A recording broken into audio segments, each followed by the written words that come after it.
Good evening, everyone. Welcome to the Author's Corner for our second presentation of the summer, and thanks to those of you who are here at UAF's Engineering Learning and Innovation Facility for choosing to spend part of another beautiful summer evening in Alaska with us, for sharing your personal space. Thanks to those who are tuning into the live stream or the video recording later on from Alaska or elsewhere for your interest and attention, and thanks to the University of Alaska Office of Information Technology and their personnel for making this happen. Also, big thanks to Michelle Bartlett and Summer Sessions for these fun and stimulating summer event series free of charge. If you're watching or listening to the stream, you can find more information and a purchase link for Nancy's book, Go Play Outside, at the UA Press website, alaska.edu/UA Press. Nancy Fresco is one of a kind. She has a high caliber CV, bachelor's degree from Harvard, master's from Yale, and a PhD in biology from UAF. She's currently a research professor here at UAF at the International Arctic Research Center. Perhaps more importantly for tonight's event, she lives an adventurous Alaska life here in Fairbanks with her husband, Jay, AKA Spruce Boy, and their twin daughters, Lizzie and Molly. And they are a family who seems to relish and even flourish in the face of limitations, challenges, and dares. Nancy told me today that her mission with her new book is simply to connect people with the outdoors, and that she hopes readers approach it with what I think is a pretty poignant and quite modest perspective that she's just a random person, and so are we all. Working with Nancy at IARC also helped me to finally understand that wearing socks with sandals is fine. It's fine, and it's extremely good, actually. It's convenient and comfortable, and unless there's any kind of risk of getting wet, I think it's honestly the best footwear option there is. So please join me in thanking Nancy for that piece of wisdom and for being here tonight. Nancy Fresco. Thank you so much, Nate. I'm doubly wired here, and I want to make sure that the microphones are working from the point of view of those who might be online for the live stream. Okay, I'm getting a thumbs up, so I must be doing the tech right here. Again, yeah, thanks for the introduction. Thanks for being here. Especially, it's a little ironic, you know, we're talking about Go Play Outside, and there's an incredibly gorgeous day outside. So hopefully people have already had their outside play and maybe are going to get outside in the evening afterwards. As you can see, I've got a slide presentation which kind of looks a little worrisome in that it looks like someone's set of slides of their family vacation. I'll try not to make it seem like that. And if you're thinking, wait a minute, I'm in the wrong place, this is a book about taking kids outside, and maybe I don't have kids in my house in my life right now, don't worry. This is really a book for anyone who might, you know, encounter a child that they might want to coerce into going outside, or who might want to give a passive-aggressive gift to some friend, neighbor, family member who is having a child and is concerned about whether they'll ever get out of their minivan again. And ultimately it's a pretty lighthearted book, but hopefully offers some advice as well. So I've thrown together slides to remind me of things that I wanted to talk about that relate to the book, and then depending on time, I'll read a few short excerpts. But we're a small group, and I'd love to chat with you and answer questions, and just hang out. We've got 1 hour, so we can make the most of it. Before I started, I did want to jump to some important recognitions. And the first one is in the front of the book. It says the tales in this book took place primarily on the traditional and current lands of the Tanana, Kayakun, Tlingit, and Dena'ina peoples, with passage across many other indigenous lands. The offices of the University of Alaska Press, and indeed the state of Alaska itself, are likewise wholly located on Alaska Native lands. And that's not just a bunch of words. We're talking about the land that we've been enjoying and loving, and it's just incredibly important to me to recognize that wherever we go, wherever these adventures took us, we were on indigenous lands and trying to be respectful. And then the other recognition is at the back of the book, and that is the acknowledgements. And I won't read all of it because there were too many people to thank, but particularly those at UA Press who publish this book. Those in my writers group, friends who helped me with editing it. Nobody really writes a book all by themselves, and so even though the acknowledgements end up at the back of a book, they always really belong at the start.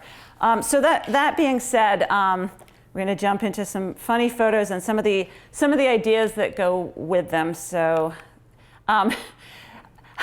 Yes, these are very, very young babies. And I was joking earlier before people came in that everyone is required to say that babies that age, which is like, a few days old, are incredibly beautiful, even though they kind of look like aliens. These are my twins, Elizabeth and Molly, and they are co-authors on this book. There are excerpts throughout of their thoughts and memories about their advice about how to get your kid outside, and those were written when we're years back working on this book, and so they were 11 at the time. So there's some really fun kid perspectives. The point being, this book was a bit of a journey for us in that when I learned I was going to have twins back in 2006, there were friends who said, "Oh," or you'll never be able to go out and have adventures again. It's all over. So I became maybe overly determined that wasn't going to be true. So here are my poor kiddos, barely born, and they've been shoved into a double jogging stroller.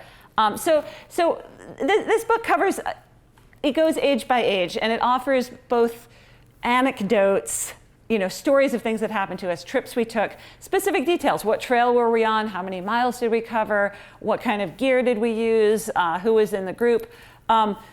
In hopes that that's actually useful, pertinent advice to someone who wants to get out there with kids.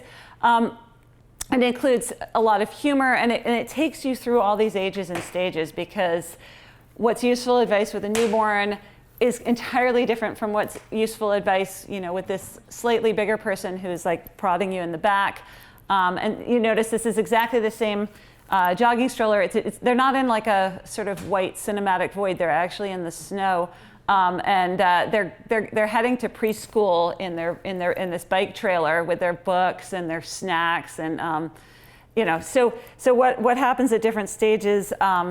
It tells an entirely different story, and with different humor value. And key point is it doesn't really take that long before those little bald creatures turn into people with way more purpose than you thought that they were going to have, and they're striding away on very short legs with, like, she's got her tongue sticking out, like she's got a mission, and kids' mission is not always the same as what you want their mission to be. In this case, Lizzie's mission, she's holding a really small snowball in the, that's it's a baby snowsuit. It doesn't even have real hands, but she's already hunting me down. So, and when you have twins, you're outnumbered, and they will both take off running, and they won't always be running in the same direction. And obviously, the perspective, the parental perspective I'm coming from was one of having two kids of the same age. Most people don't have that situation. They're struggling with a baby and a toddler, or a much older kid who's bored by the antics of the baby. So I've tried to mix in lots of different stories and advice, where sometimes we've borrowed older kids. Sometimes we're struggling with different ages. But here's the 2-year-olds who are eager to climb up Angel Rocks. How many people here have hiked Angel Rocks? Anyone? Yeah. So this is a familiar hike. It's the kind of thing that's challenging, and it'll knock the breath out of you going up the steep parts, but you can take kids out there, and they'll think that they are like champion of the world because they will climb up some real rocks. And that's the feeling that I was always trying to capture, not the incredible, messy, sort of filthy bad hair feeling, but the feeling that kids get when they say, "I did it," and I got out there. And from the sections I'll read, you'll see that there are a lot of stumbling blocks in between the sure, yeah, we're going to go out there and do it, and actually being there. And some things I touch upon along the way, since obviously I don't have time to read excerpts from every part of the book. I threw up some slides to remind me of points I didn't want to forget. I talk about different things that can motivate you. And up here, dogs motivate a lot of us when we're like slumped in the couch, like, I could just not go outdoors. The dog's like, oh yeah, but you have to go outdoors now. And so there can be something that triggers you, something that gives you the impetus And once you're out the door, that's where, then you're in your happy place. Remus, unfortunately, is no longer with us because dogs don't have human lifespans, but Remus lived his entire life in his own happy place.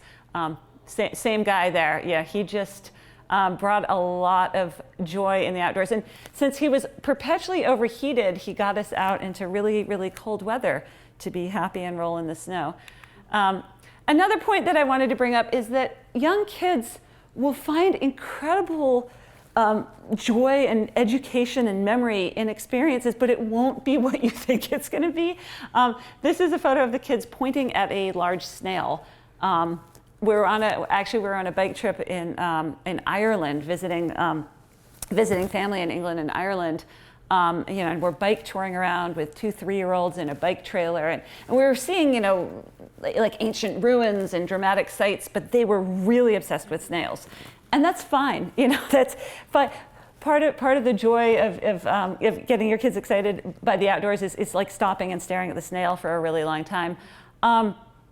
And another thing I wanted to bring up is what in having my pre-conversation with Nate, saying, well, I'm just kind of an ordinary person. I felt like a big fraud writing a book about, an outdoor book, because I know a lot of people who are much bigger experts in this arena than I am, in the sense of people who do 1,000-mile races, people who have all the highest tech gear, people who are champions and winners and famous. And I'm definitely not that kind of expert. I'm not, I don't win races, even if I enter them, which I usually don't do that either. But what I realize is that a lot of people, if they're saying, oh gosh, I just want to get off the couch and go for a bike ride, they maybe don't want the advice of someone who is a champion extreme sport kind of daunting person. And so the ordinariness of the gear that we're out there in, kid in like secondhand or third-hand or fourth-hand skis, and just completely ordinary dirty snow pants and fleece jacket, using resources that are often free or really cheap. The cabins that are out in the White Mountains managed by BLM here, and the other cabins that are state managed in the Chena Recreation Area are an amazing local resource. Really cheap to rent, and you can just get out there, with your borrowed gear and your stuff, and have a wood stove and feel like you're on this amazing backwoods adventure, but you have a warm place to be, and it's not that great of an outlay, and yet it's a really special place to get to. And this one, Lee's cabin, is 7 miles from the trailhead, so it's it might be epic to get there with young kids, but it's reachable and it's doable. And again, This is on a trip that we took to the lower 48, and we did a winter trip down the Grand Canyon. But the point here is, I looked at this photo and I said, okay, there are my kids wearing their perfectly ordinary, like really ratty looking dirty snow boots and jackets. And a lot of people gave us really funny looks hiking down the Grand Canyon. First of all, because people in Arizona were panicking because it was below freezing out and we were camping in a tent, and we're like, no, it's fine, we're good. And also just because it's so ordinary. They have stuffed animals with them, and they're playing some kind of complicated game in their dirty snow gear with their stuffed animals. And yet we hiked the entire Grand Canyon, and it was truly just incredible. I mean, I don't need to show you a photo of the Grand Canyon. It's astonishing. But then I was going to touch upon, I do give some advice about sometimes where you do, maybe if you're going to do something that gets you really out there, you might need to invest in some gear and spend some money. Keeping things really light becomes really crucial when you have to carry all your own stuff and your kids' stuff. And when they're really little, you have to carry them as well, that takes it to the next level. But even if they're just trucking along, you still have to carry their stuff. So this is like an ultralight tent that we had. This is on the Chilkoot Trail. Has anyone here hiked the Chilkoot? Yes, we have a few people who have. Yeah. So the kids were 4 when we hiked the Chilkoot. We didn't do it fast, but it was an absolute riot. Again, we got some funny looks, but we stopped and looked at a lot of like moss and things that I never would have noticed if I'd been hiking it my adult way. And this is my husband Jay and the 2 kids inside that same super lightweight tent, looking happy. And And another we got a miniature mushing sled for like 1 or 2 happy dogs to pull. I mean, sometimes having a piece of gear like this is a very Fairbanks thing to own, can add a lot of joy. All kinds of different bicycles we've owned over the years, and knowing how to deal with this situation, I'm really happy that now my kids are teenagers and they're biking all over on their own. They're working this summer with the Alaska Songbird Institute, going and counting all the hatchlings at Creamer's Field at UAF, and they're out on their own, and mostly I don't even know where they are, except they're out there doing bird things, and they can fix their own flat tires. But we had to get tag-along bikes to attach behind the adult bikes when the kids were small, because kids can't, they're not going to keep up on a long bike trip, but they can if they're pedaling behind you, and you can tell if they stop pedaling, and you can say something, hey, back engine, keep it up. And then as they got bigger version, same kids, we used tandem bikes. And this was from just a couple of years ago. We hiked the whole Denali Highway across. And that was just a really, really gorgeous family trip with 2 tandem bikes. We don't own enough pack rafts for everyone, but we've mixed and matched and borrowed from people. And done a little floating as well. So this is gear. This is, you don't need to buy all the gear, but sometimes having the gear does give you a wider range. And then, probably our most over-the-top investment in buying snow bikes, fat-tired bikes. Jay and I had fat tire bikes for years. They're great for getting out there in the wintertime on the trails. And we're kind of waiting for the kids to be close to their full height, because it's not something that you're going to get for a little kid who's going to outgrow it. So we're like, are you done yet? They're still not done growing. They just turned 15. They're still growing, but you can raise a seat up. So they got, as soon as they could plausibly fit adult bikes, they got snow bikes, and we've had some great adventures with that. This tent is an ultralight that replaced the one that became too small as everyone got taller. Well, no, I didn't get taller. Jay didn't get taller. But just some idea of what, but then circling back, this is the last couple of slides, there are plenty of things that you can do that require practically no gear whatsoever. Looking through pictures, I was like, this looks like we're trying to be an album cover and failing. But this is a really, really accessible hike. This is just the Wickersham Dome Summit Trail. You can get there from the main trailhead at 28 Mile on the Elliott Highway. If instead of going on the main White Mountains Loop, you take the hiking trail to the left. This is maybe 3 miles in. Enough of a challenge to get you puffing up a hill, but not like Angel Rock, somewhere that's local and incredibly beautiful. And you can get your kids out there, and they're on top of a mountain. They're like, I climbed this mountain, and this is amazing. And you have a whole herd of other people's kids and dogs and the whole of it. And then this is the last slide. This is, anyone recognize where this is? It's kind of Granite Tours, yes. So this is the shelter on the Granite Tours Trail. This photo is from 3 years ago, maybe, hiking with friends. And I threw this in as the last slide because we hiked this same trail yesterday.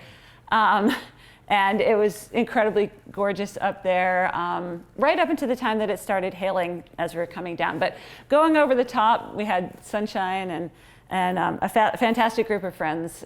It's a 15-mile trail, and it's steep, and it's absolutely worth it if you like hiking 15-mile hikes. But that's the key, that you don't necessarily have to like hiking 15 miles. You can prefer hiking 3.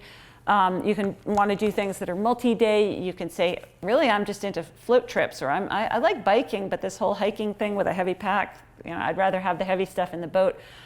Any of those things are, kind of fit in with what I was trying to say here, hopefully with some humor. And I'll jump in and read a few excerpts from different parts of the book, and then we can just all chat. Does that work? Okay. So I've got high-tech sticky notes in here to remind me of what I wanted to read. So right at the very beginning, kind of some of the introduction that I've already talked about. I have this section here called "Can Parents Still Be Adventurous?" So during my 13 years of official parent experience, I've been asked some variant of this question a surprising number of times by new parents, soon-to-be parents, and not sure if we want to be parents.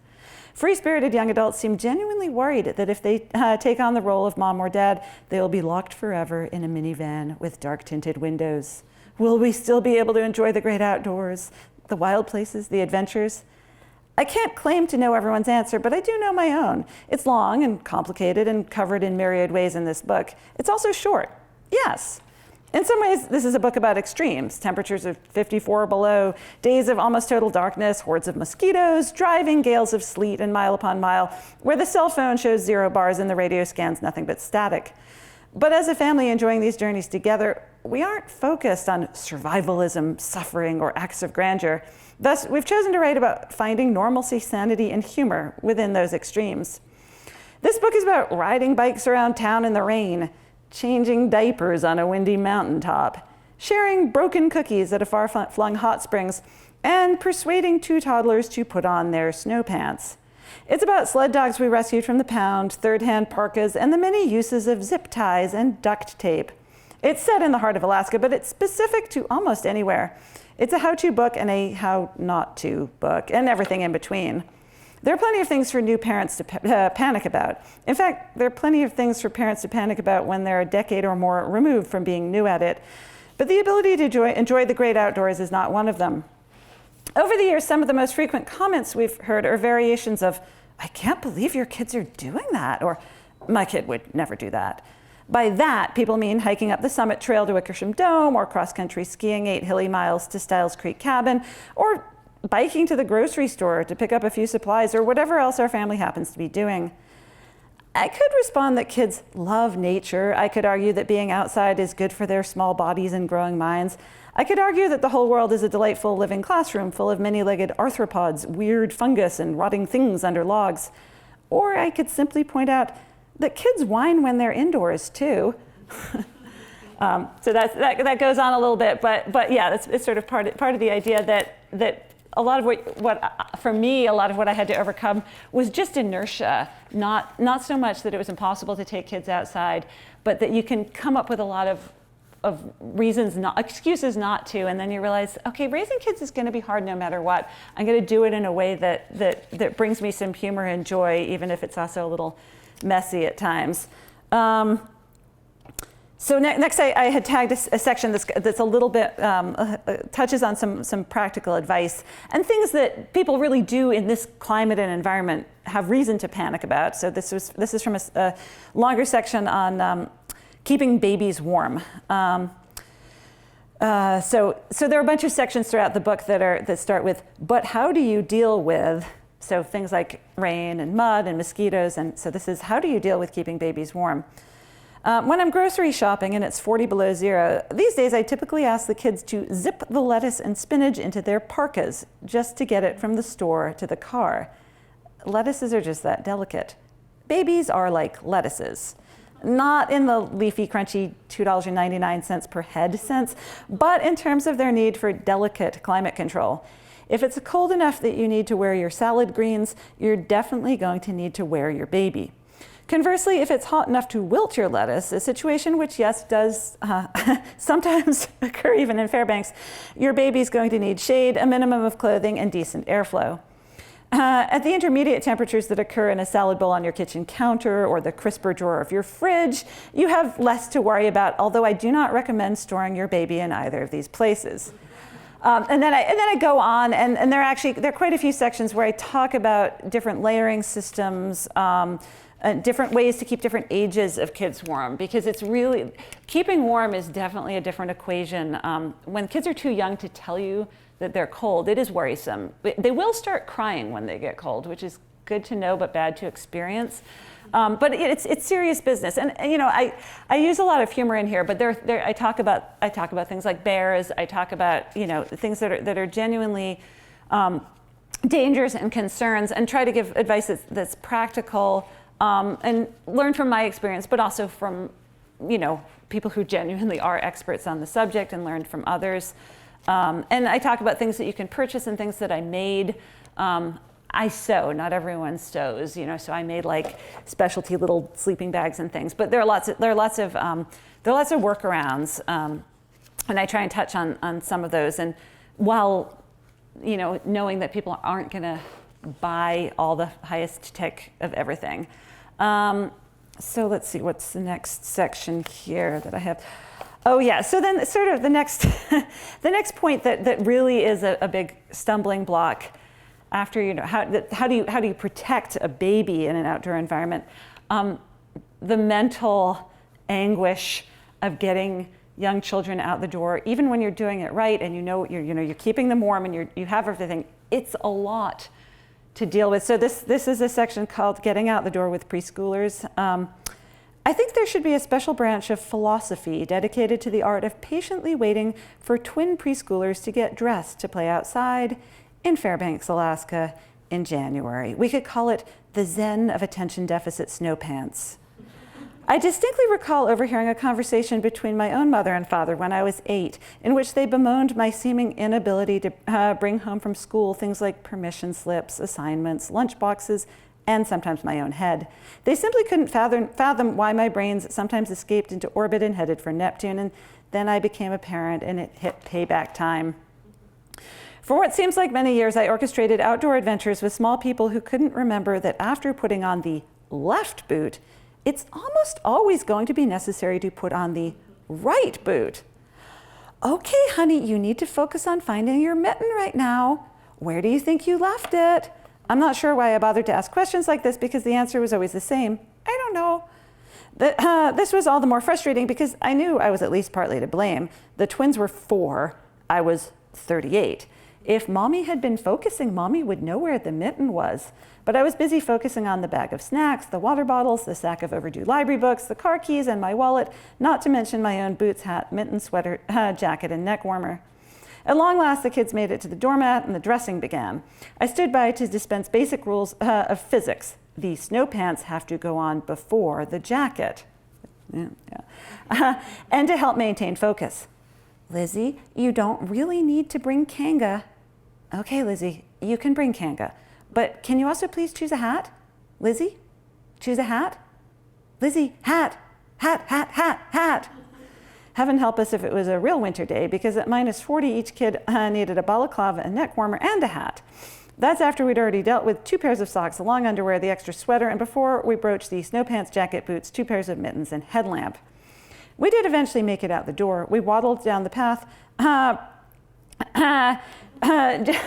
Just as we were approaching escape, someone remembered we left Kanga sitting on the mat. And so then, there are lots of descriptions about how to streamline all of that, how to make it easier, how to have, for an outdoor trip, obviously have your packing lists, make sure things aren't forgotten, and keep your own sanity and keep your own sense of humor, and start just knowing instinctively what you need for different temperatures and different conditions. And it's pretty fun for me now when I just, I say like, we're hiking Granite tours, and the kids as teenagers, like, they've got all their snacks packed, they've got their rain jackets, they've got their change of dry shoes for when we get back to the car, because inevitably your hiking shoes will have gotten muddy and you want to put them in the bag. Just all of that stuff becomes second nature. But it's another hurdle if it's not something that you've done before, and the first time you do it, you think, oh, is this worth it? Is this, which is true of any new thing. Doing new things brings joy, but it also, there's a big mental hurdle there. I think I've got one more section, and then maybe we can chat a bit. Oh, maybe I have 2 sections marked, but let's see. This section's called No More Being Carried. Lots of new things occur when kids are 5. The tooth fairy, the school bus, numbers that go beyond the normal complement of fingers and toes. And in our family, at least, this age heralded real locomotive autonomy. Not that I haven't given Molly and Lizzie piggyback rides since then. I'm a stalwart fan of piggyback rides. But on the trail, once they turned 5, the kids hiked on their own. And on 2 wheels, the additional wheels of the bike trailer were traded in for our one-wheeled tag-along trail-behind bikes of both the double and single variety. We were playing it by ear, of course. Results may vary. But at 5, Molly and Lizzie gamely walked 10 miles and pedaled on tag-alongs. Wait, how far did they go? 50 miles? You'd think I'd remember, but maybe the fact that they don't is a good indicator that it was mostly no big deal. Of course, mostly covers a lot of ground. Legs were still short, and so were attention spans. The pace was slow. and plenty of motivation was needed in the form of games, songs, stories, study of landmarks, identification of wildlife poop, carving names on the underside of fungus, and consumption of wildly unhealthy treats. As a family, we're generally pretty healthy eaters when we're at home, but you might not believe that if you saw our trail snacks. In addition to more reasonable items, such as pilot bread with peanut butter, trail mix, and granola bars, we're connoisseurs of the candy and chip brands of multiple continents. And yeah, the kids, so there are little sidebars from the kids in here. And yeah, the advice on things that motivated them at different ages. It was kind of fun to have their voices in here as well. I have one more section marked. And so the age ranges go from infancy through toddlers, preschoolers, all the way up to sort of 11 and up, the big kids. And in the mix, as the kids get older, I start talking not just about heading out the door with your kids, but kicking your kids out the door on their own. So getting a little bit into the free range parenting where kids who have been biking and hiking and figuring themselves out for years start to be able to have little tiny mini adventures where they can do it themselves, and I enjoy that kind of seeing that kind of autonomy as well. So I touch on that too. So although this section on autonomy with a 6-year-old who disappeared ahead of me on the trail. This is called, have you seen a kid and a puppy, the beginnings of independence? Where's Lizzie? Ahead somewhere? Robin, aged 13, was standing by the side of the trail, her poles planted and her cross-country skis stationary, apparently contemplating the next section of downhill with some trepidation.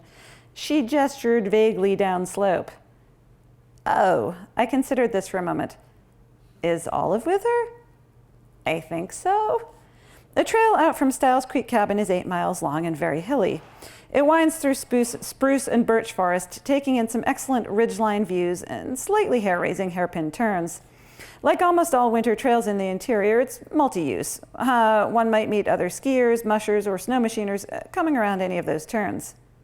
I thought she was with you. Robin shrugged, slightly sheepish. It was too steep for me. I took off my skis and walked. But I'm sure she's fine. Sure, a 6-year-old and a puppy were now leading the charge down the steepest of those hills. What could possibly go wrong? I peered down the hill and pushed off with my poles. Much as I was worried about my kid, I was also just a little thrilled. During almost 7 years of adventure parenting, I'd done so much waiting.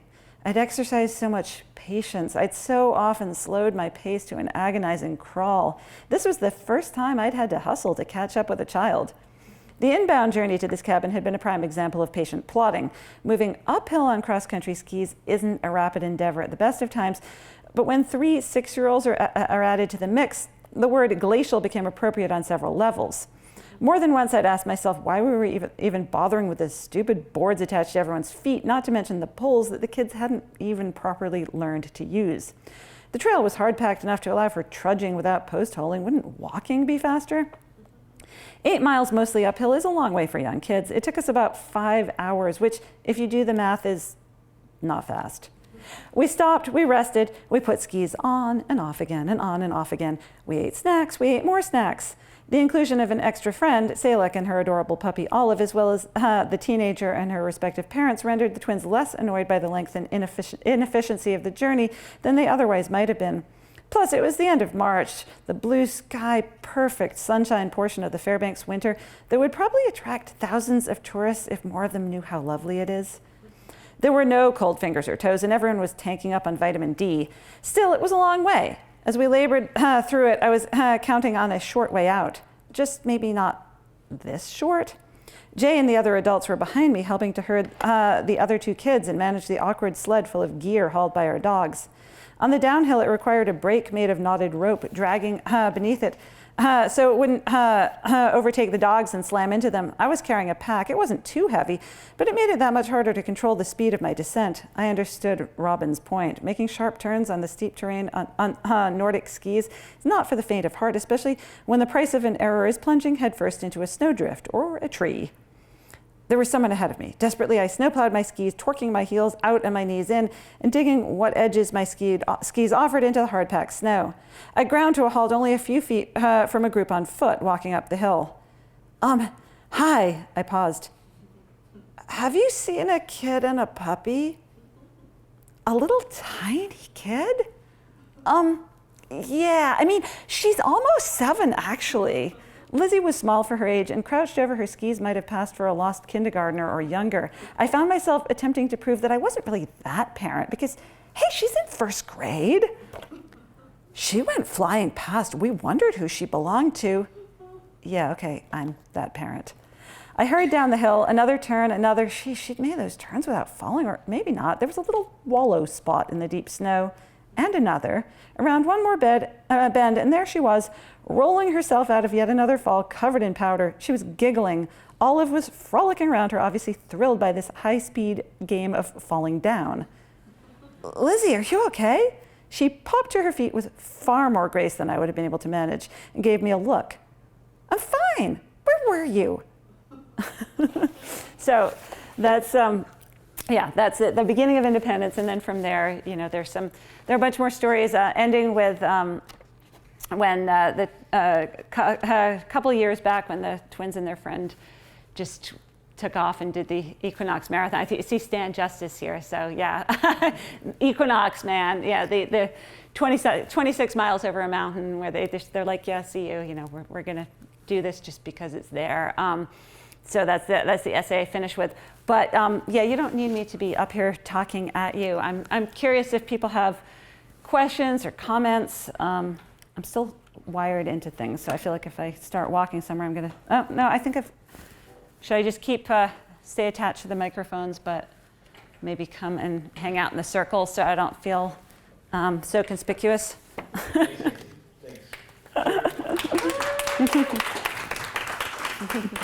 We do have like 20 minutes for questions. So would anybody like to kick us off? We can have a discussion, Angie.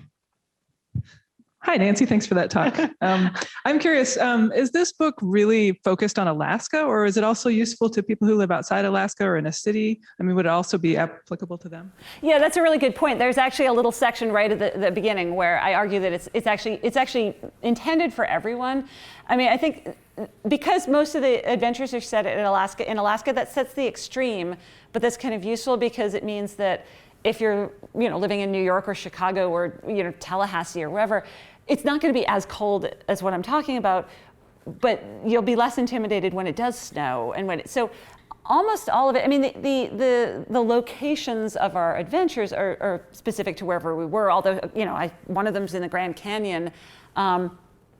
And we traveled elsewhere. There's an essay about our bike trip around Iceland. So the examples are mostly drawn from Alaska, but almost everything I say is pertinent to everywhere. Like, getting your kids outside to bike and having them get dirty and not caring about it. And I mean, the Alaska appeal, if you're giving it as a gift to someone in the lower 48, it's got like that Alaska twist to it, but it's not intended to just be a book for Alaskans at all. And then another question I had was, did you grow up this way? No, so that's actually a really interesting question. No, not at all. I've been in Alaska for 22 years, so like most of my adult life, but I grew up on Long Island, New York, in a suburb of New York City, with very little opportunity to do. I mean, to be fair, my parents did enjoy being outdoors, and we would go on summer vacations to the Adirondack Mountains in upstate New York, and we went and hiked and climbed mountains, and so it wasn't completely foreign to me, and I loved those vacations. I was obsessed, and then in my college summers, I went and worked trail crew in those same mountains in upstate New York. So I was always looking for ways to spend as much time as possible outdoors. But it was absolutely not the environment I grew up in at all. But I think that tying into what you said, is this pertinent to anywhere? I think it was, I did manage to find some of those things even in a really built up urban East Coast suburb because I was able to ride my bike around. I managed to find wild berries in the suburbs as a kid, and you can decide to be an outdoor person anywhere. I decided that I was an outdoor person in an unlikely environment. And then I transplanted myself here. But, I think a lot of what I'm trying to say is really universal, and maybe more so because, no, I definitely haven't always been here. Although my husband grew up in Skagway, and his dad was ranger on the Chilkoot Trail. So he absolutely grew up like living the outdoor dream. And that's kind of encouraging to me because he didn't reject, you always think your kids are going to reject what they're raised with. Like he was raised by an Alaska Ranger and he's obsessed with being outdoors. I was raised by a journalist and a library clerk in the suburbs and grew up to be. So yeah, so you can get where you want to be from multiple directions, I guess. And it's great to work in a library, so thanks, Angie. So I was wondering, with kids being so hooked on electronics these days, do you find that your kids, compared with their peers, are more outdoorsy, less addicted to their phones?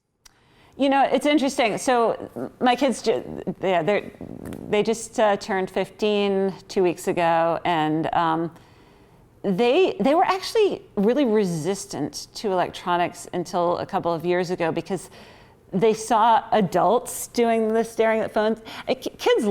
Young kids, like their gold standard in life is just lots of attention from adults. I mean, when they're teenagers, things become different. It's like, oh, leave me alone. But little kids just really want lots of attention. Like, look at me. I drew this picture, isn't it? Whatever it is. And so I think sometimes young kids actually kind of resent electronics because it pulls adults away from them. And then they become addicted to the electronics themselves because they're handed to them. But, maybe we've just been lucky. But now, now my kids have, they have all the electronics. I mean, partly because they had to, because they've been Zoom schooling and everything's been remote, and they're just as like completely techie. They're like, Mom, you can download an app for that. I'm like, show me how. So they're not like complete Luddites. They're just as tech savvy as anyone else. But I think that they've managed to find a really good balance. And it's not just my kids. They're not like magical special kids. Their friends seem to have as well. I mean, we hiked Granite tours yesterday with, there were 4 teenagers and scattered adults, and they didn't have any problem. They never seemed to have a problem persuading their friends to do these things as well.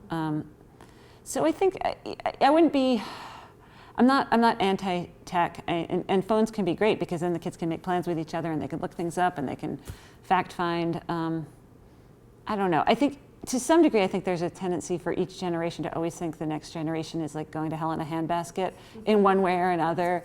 And it's kind of amusing to see the things that were said in the past, like, oh, the young folks these days are only interested in this new dance called the waltz, and it's all, like whatever.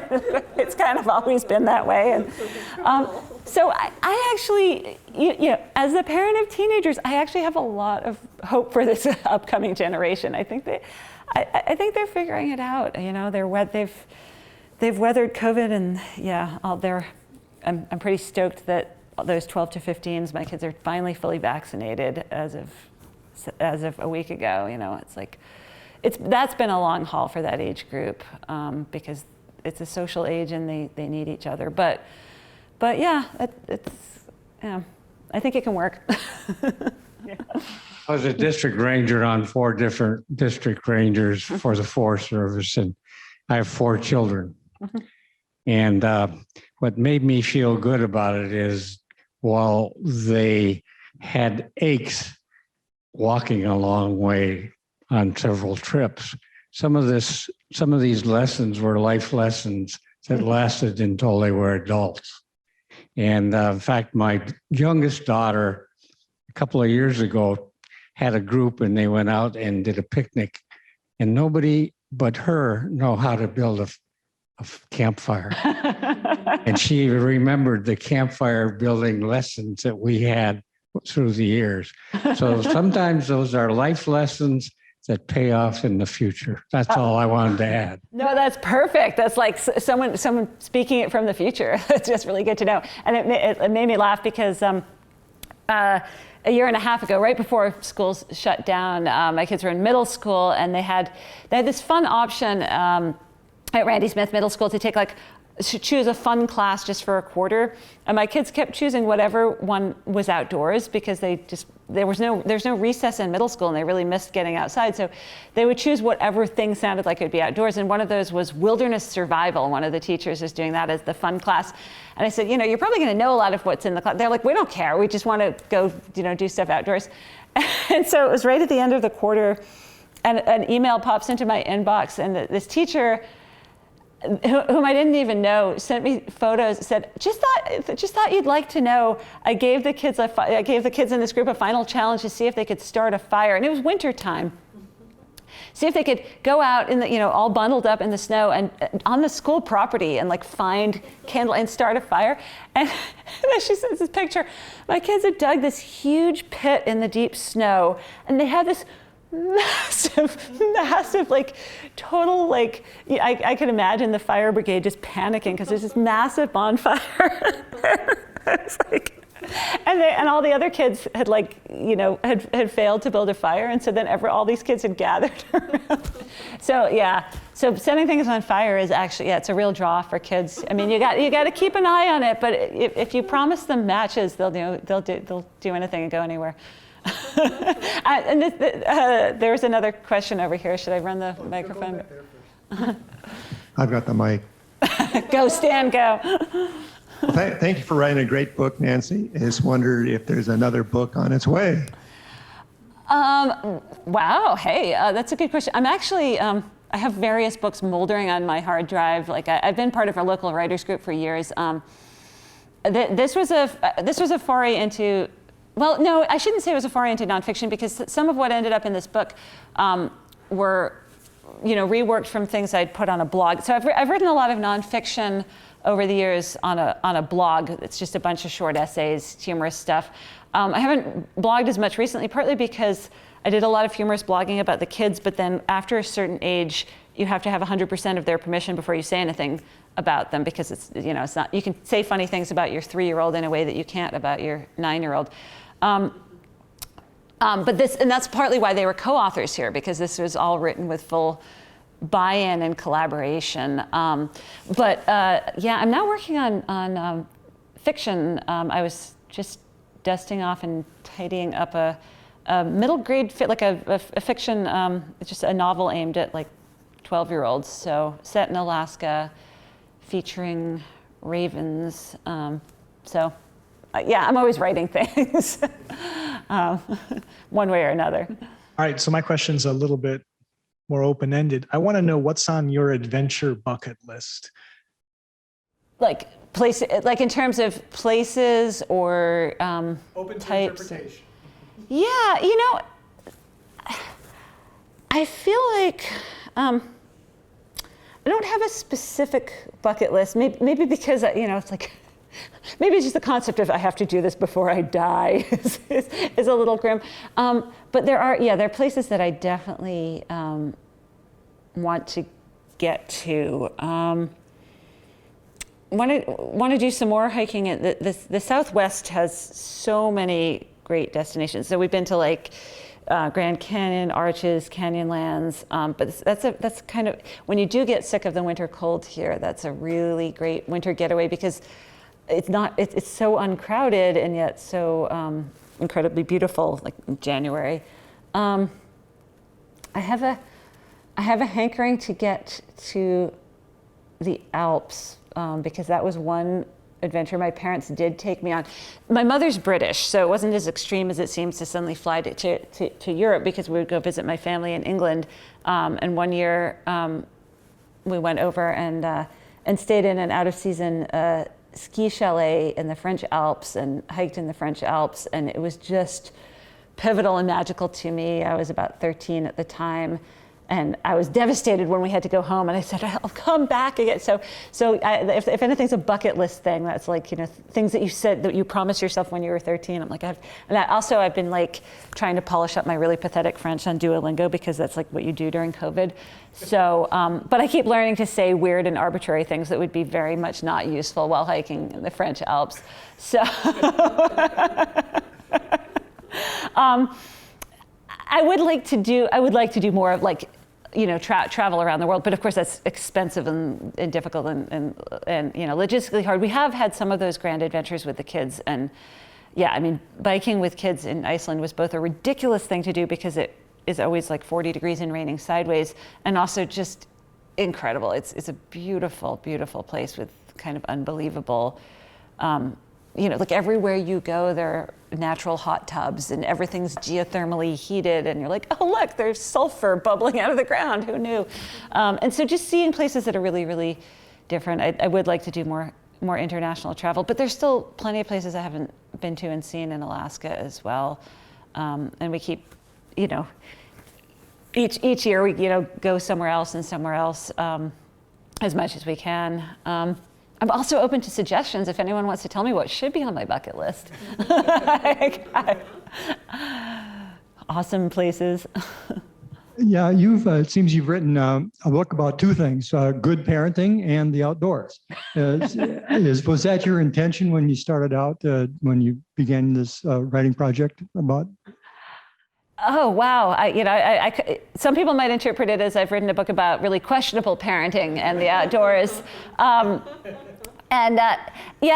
I was really lucky with this project, and credit to Nate and UA Press, because UA Press wanted to. They'd had good success with a really excellent guidebook from Kyle Jolie, Outside in the Interior, which is very much a guidebook. Like here, here's a hike that's available. Here's the trailhead. Here's the distance. Here's some notes about it, and it's really nicely put together.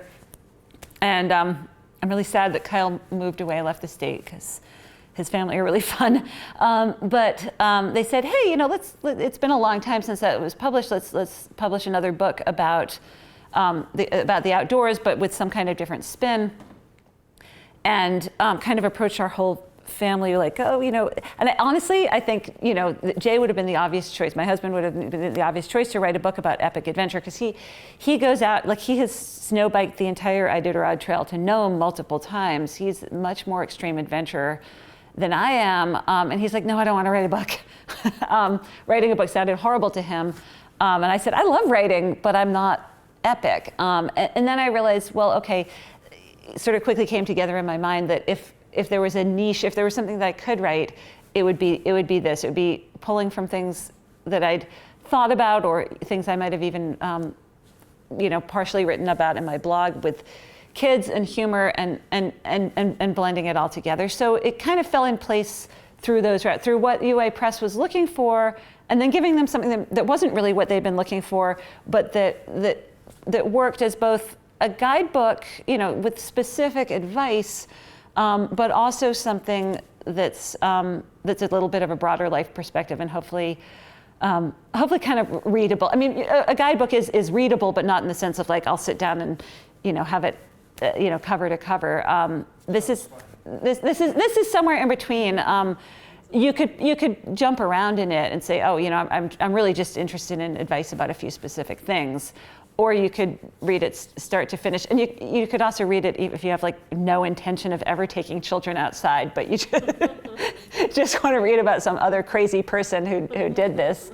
And so it crosses over in that sense. It's humorous guidebook. I just had a suggestion. When you write your next book, would you have it include the modifications for grandparents who aren't as agile as they once were? Well, that is a brilliant comment, and I should have written that more explicitly, but hopefully that's somewhat built in when I talk about different levels of adventure all being adventure, and that honestly just there's a section in here where I'm describing sitting down by the Chena River letting the kids get really, really dirty in the mud, and then they lured another kid into the river with like a total stranger, like, good, the water's fine. And so, yeah, my absolute intention, and I should have written something, more directly about grandparents, but I feel like that ethos is built in there in the sense of like, you can have an adventure anywhere. You can, you can be just tootling around town on your bike, splashing your toes in the river, communing with the ducks, going for a short hike, or going for a float, where someone else could be wielding the paddle, but you're definitely taking part. And something that a small child can do might be adventurous on one level and less so on another. So. Yeah, hopefully it's a book for the whole family, although that sounds like a cheesy phrase. Sounds like it might be an idea for a sequel, though. Yeah, there you go. Well, I definitely don't want to take the last question if somebody else has an observation or a comment or a question for Nancy, but I did, one of the things that I think is another theme in the book. I don't think it's accidental. And you mentioned earlier that you acknowledge a lot of these people, and I think you even mentioned some of them in the selections that you read, but the idea of community and different families and different groups coming together to kind of like share, I think, in the planning and the load and the work and the fun. I just wonder if you could say some things about that, about how the communities that you're a part of, when you go on these trips, how they developed, and if you have any tips about that, if you think that it mostly you become friends first and then you decide to adventure out together, or if it happens the other way around, or maybe it's something. Yeah, and thank you. That's something I didn't touch upon. I mean, there were some photos in there with like, that's more than 2 children in that picture. And so I think. For parents, for anyone who's taking care of kids, there's so much extra sanity in joining forces, and that's been hard for people during COVID times, and people have formed bubbles, and because you can feel really isolated, regardless of whether you're taking kids on outdoor adventures or just parenting. Having some of that load redistributed, just when you're just getting absolutely driven crazy by whatever stage your kid is in, someone else thinks their incessant questions are adorable because they haven't been with them.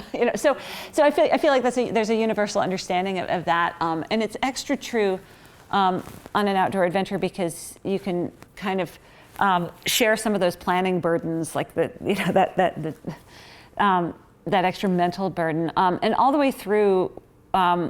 It's been a mixture, to answer your question, a mixture of finding families often with similarly aged kids who were up for the adventure and joining forces. But to some of these stories, there's a much older kid who's like, I don't know where the younger kid went. Really, the hike we took yesterday, that much older kid who is now 21 was along on that hike. It's just great because then you have these, this cross-pollination role models. That are, again, useful whether you're outdoors or not outdoors, having different ages interacting together.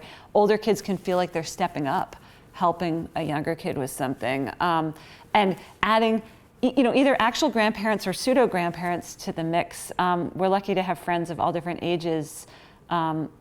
Yesterday's hike of the tours included someone who's 74, and has a newly replaced hip who made it 15 miles. So I know some pretty solid folks who join in the adventures. And I think one thing that's been fun is that it's not necessarily people who are bought in on the idea to start with. And I'll single out our mutual friend Tom, who's in the acknowledgements of this. He's a writer. He's an absolutely great family friend, an outdoor adventurer, and he's one of the people who, when he heard that Jay and I were having twins, he's like, oh no, man, I'm gonna lose all my trip partners now. He's just not someone who intrinsically adores kids, and yet, 15 years later, he's been with us every step of the way. He's gone on trips with babies. He's gone on trips with toddlers. He doesn't choose to be a parent himself. That's not his bag. And yet he's been there hanging with all this craziness. And I think that kind of thing can be tremendous. So if any of you are that person, like the extra grandparent or the somebody's Tom who's like, yeah, no, I don't have kids, but I could hang with kids for a day. You might be like saving the sanity of a parent who needs that extra person. And so I really do feel like, yeah, this is not just about parents. It's like, yeah, it really, really takes a village. It really does. And it's part of the joy of it. And I've enjoyed, like co-opting and coercing other people's kids. A good friend's son just graduated from high school and, had a little party and it's funny, I just got like a handwritten thank you note from him in the mail because like his mom totally told him that he needed to write handwritten thank you notes. But it was just fabulous getting real mail, and he thanked me for the adventures that I took him on because his parents aren't super into tons of outdoor adventures, and he thanked me for dragging him along on adventures over the years, and so all of those aspects of it can be really delightful. When you're handing the matches to someone else's kid, it's like even better. So I should stop saying things there before I condemn myself further. Thanks very much, Nancy. Let's give her a hand.